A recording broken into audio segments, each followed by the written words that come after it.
العلم نور العلم نور العلم نور.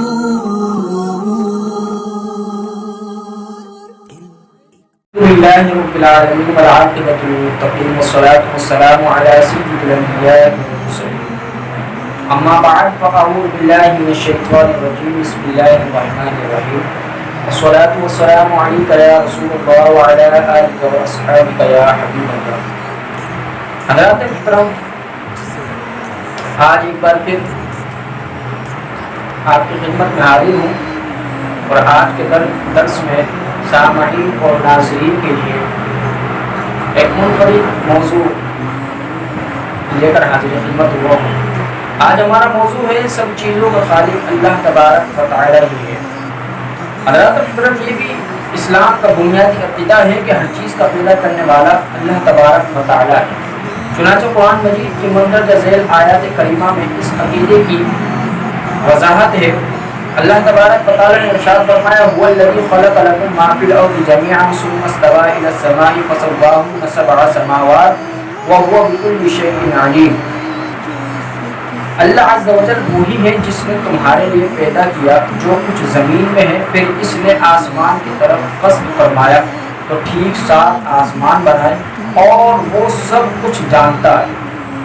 دوسری آیت میں اللہ تبارک و تعالی نے ارشاد فرمایا ذالکم اللہ ربکم لا الہ الا هو خالق کل شیء فاعبدوہ وہو علی کل شیء وکیل.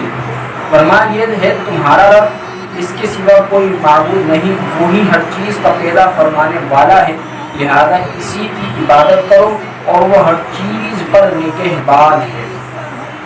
تیسری آیت میں اللہ تبارک و تعالی نے ارشاد فرمایا قل اللہ خالق کل شیء وہو الواحد القہار. فرمایا اے پیغمبر تم فرماؤ کہ اللہ تبارک و تعالی ہر چیز کا پیدا فرمانے والا ہے اور وہ اکیلا سب پر غالب ہے.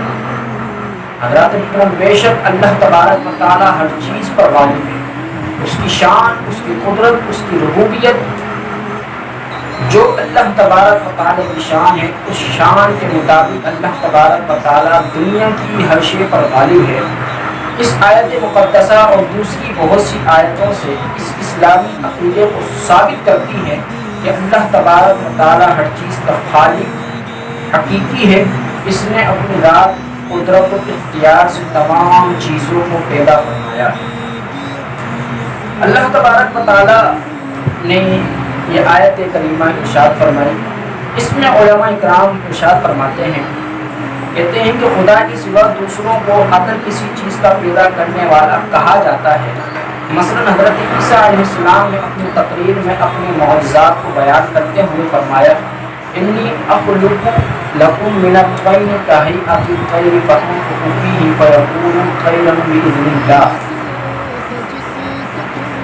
میں تمہارے لیے مٹی سے پرندے کی صورت پیدا کرتا ہوں، پھر اس میں پھونک مارتا ہوں تو وہ فوراً پرند ہو جاتے ہیں.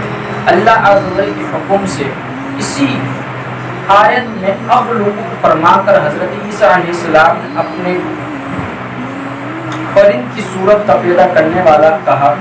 تو اس طرح کے محاورات کا یہ مطلب ہوتا ہے کہ انہوں نے خدا کی دی ہوئی قدرت اور اس کی عطا کیے ہوئے علم و ہنر سے اس چیز کو بنایا ہے اور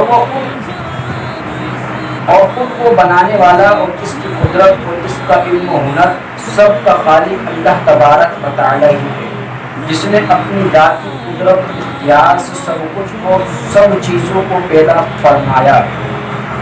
تو اگر خدا کے غیر کو کسی چیز کا پیدا کرنے والا کہہ دیا جائے تو اس کا یہی مطلب ہوگا جو حضرت عیسیٰ علیہ السلام کے کلام کا مطلب ہے، جو آپ سمجھ چکے ہیں کہ اس نے اللہ عز و جل کی دی ہوئی طاقت اور اس کے عطا کیے ہوئے علم و ہنر سے اس چیز کو بنایا، ورنہ ہر چیز کا خالق حقیقی اللہ تبارک و تعالی ہی ہے.